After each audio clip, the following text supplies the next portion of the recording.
पहला है, आज यहाँ से देखेंगे कि जो हम लोग प्राचीन इतिहास का स्रोत में देखते हैं उसका साहित्यिक स्रोत है और पुरातात्विक स्रोत है।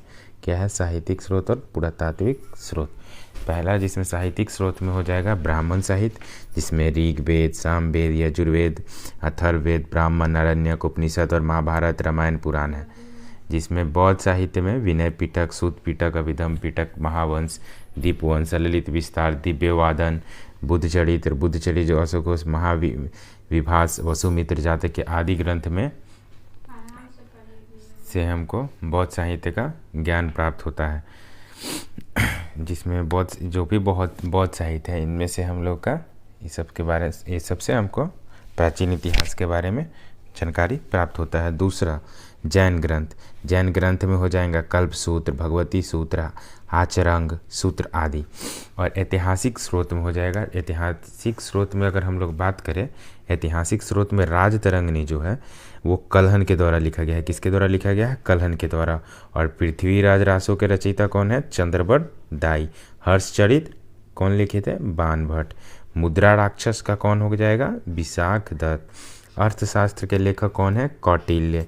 और अभिज्ञान शकुंतलम के लेखक कौन हो जाएंगे? कालिदास। कालिदास का और सारा रचना है जिसमें अभिज्ञान शकुंतलम हो गया, और कौन सा हो जाएगा, और 3-4 और हैं जो अभी एग्जाम के दृष्टिकोण से वो इम्पोर्टेंट नहीं है। इसका आगे देखते हैं। स्वप्नवासवादता भास, स्वप्नवासवादता का भास।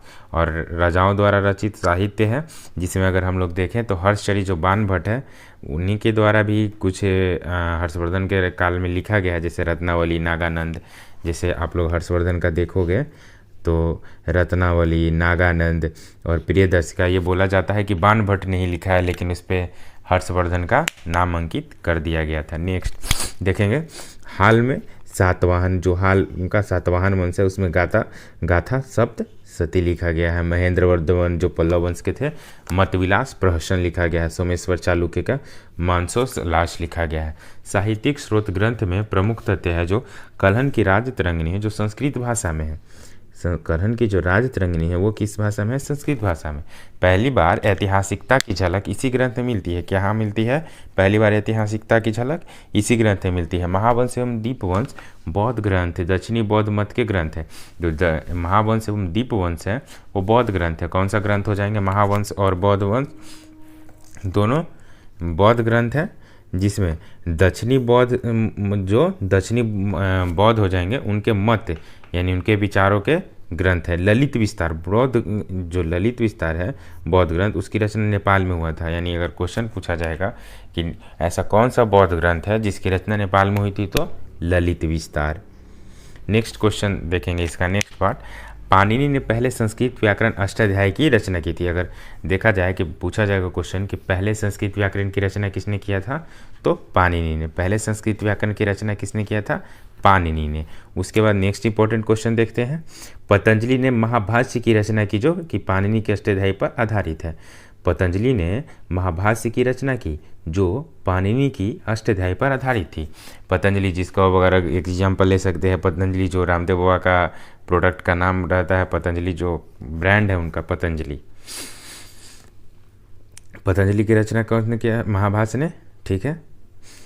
यानी कि पतंजलि जो है ना महाभाष्य की रचना किए थे। पाणिनि का किसका रचना किए थे? अष्टाध्यायी के। ऐतिहासिक महत्व के प्रथम ग्रंथ की रचना हर्ष के दरबारी कवि बाणभट्ट, जिसका हर्षचरित लिखे थे। बाणभट्ट ने क्या लिखा था? हर्षचरित। जो अर्थशास्त्र है वो कौटिल्य के द्वारा रचना किया गया था। कौटिल्य को विष्णुगुप्त चाणक्य भी बोलते हैं।